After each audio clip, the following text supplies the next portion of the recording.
Student, good morning. आज मैं आपके लिए टेट, सीटेट और बीएड में आने वाले टॉपिक को लेके आई हूँ, जिसका नाम है स्टेजेस ऑफ डेवलपमेंट, विकास की अवस्थाएं।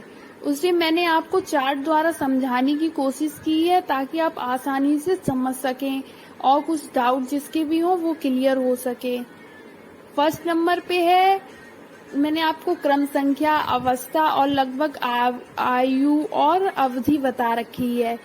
फर्स्ट नंबर पे है अवस्था और उसमें है गर्भावस्था, फिर शैशवावस्था, बाल्यावस्था, किशोरावस्था, प्रौढ़ावस्था। तो गर्भावस्था में लगभग गर्भधान से जन्म तक आता है। गर्भधान मतलब जैसे जब से बच्चा गर्भ में माँ के ठहरा तब से लेके और 9 माह तक, जब तक वो माँ के गर्भ में रहता है, वह टाइम पीरियड है। फिर आता है शैशवावस्था, जन्म से 5 वर्षों तक। तो मतलब जब बच्चा जैसे ही वो जन्म ले लेता है उसे ठीक 5 वर्ष तक वह आती है, शैशवावस्था कहलाई जाती है और वह 5 वर्ष तक चलती है। फिर तीसरे नंबर पे बाल्यावस्था, 5 वर्ष से 12 वर्ष तक, ये टाइम पीरियड रहता है 7 वर्ष का, 7 इयर्स का।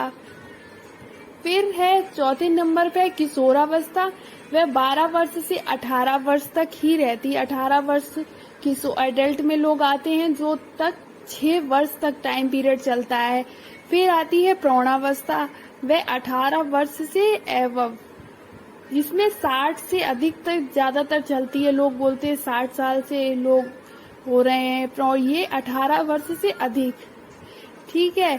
और विकास क्रम में होने वाले परिवर्तन, मतलब परिवर्तन, अब जाहिर सी बात है जब कोई बच्चा जन्म लेता है फिर वो शैशवावस्था आती है, उसकी बाल्यावस्था आती है, फिर किशोरावस्था आती है, फिर प्रौढ़ावस्था, और जैसे जैसे गर्भावस्था के बाद वो शैशवावस्था में आता है तो उसका आकार कैसा होता है। फिर जब वो बाल्यावस्था में आता है तो उसका आकार, भार सब चेंज होता है। वैसे ही किशोरावस्था में होता है तो वो और बड़ा होता है, और फिर प्रौढ़ावस्था में धीरे धीरे वो सब चीज निर्धारित और निश्चित हो जाती है, मतलब कितनी तक बढ़ पाई है, फिर वह एज घटने लगती है।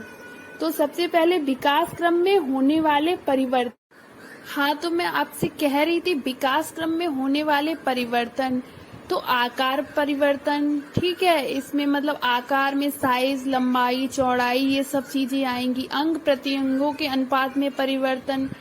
तीसरे नंबर पे कुछ चिन्हों का लोप, डिसअपीयरेंस ऑफ सम साइंस, नवीन चिन्हों का प्रकटीकरण, ठीक है। ऑर्गेन्स ऑफ न्यू साइंस, जो नए नए चिन्ह होते हैं वो सब चीजें आती हैं इसमें। अब आपको ये मैंने आपको सिंपल वे तरीके में पूरा समझाने की कोशिश करी है। पॉइंट टू पॉइंट आप इसे आसानी से समझ सकते हैं, इसलिए मैंने हर चीज को पॉइंट्स में लिखा है।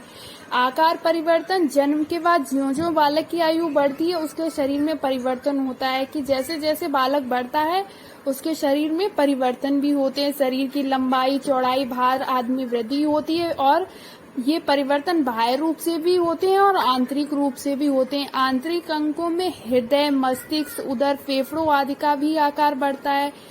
शारीरिक परिवर्तन के साथ साथ मानसिक परिवर्तन भी होते हैं। आयु की वृद्धि के साथ साथ बालक का शब्दकोश भी बढ़ता है और समझ शक्ति भी बढ़ती है। अंगों, तो दूसरे नंबर पे है अंगों प्रत्यंगों के अनुपात में परिवर्तन।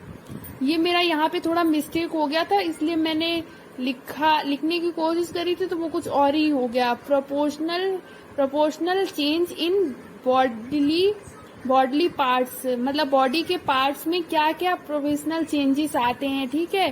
बालक एवं वयस्क के अंग प्रत्यंगों के अनुपात में अंतर होता है। देखो, बालक जो होता है और जो बड़ा होता है उनके अंगों प्रत्यंगों के अनुपात में काफी अंतर पाया जाता है। जैसे बालक के हाथ छोटे हैं लेकिन सर बड़ा है, और वयस्क का क्या होता है, पैर भी मतलब अपनी एज के अकॉर्डिंग बड़े होते हैं और सर तो होता ही है, हाथ पैर।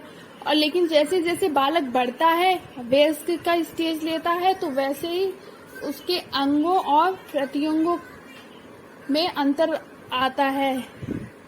बाल्य अवस्था में हाथ पैर की अपेक्षा सिर बड़ा होता है, किंतु किशोरावस्था में आने पर यह अनुपात वयस्कों के साथ ही समान हो जाता है। ये पॉइंट मैं आपको पहले ही समझा चुकी हूँ। प्रारंभ में बालक काल्पनिक जगत में घूमता है। जो प्रारंभ स्टार्टिंग एज होती है उसमें बच्चा सोचता है, समझता है, मतलब अपनी अलग अलग बातें मतलब काल्पनिक बनाता रहता है, किंतु किशोरावस्था में उसे समझ आती है और वह वास्तविक और रियल चीजों को देखता है और इसीलिए वह रियल लाइफ भी जीता है।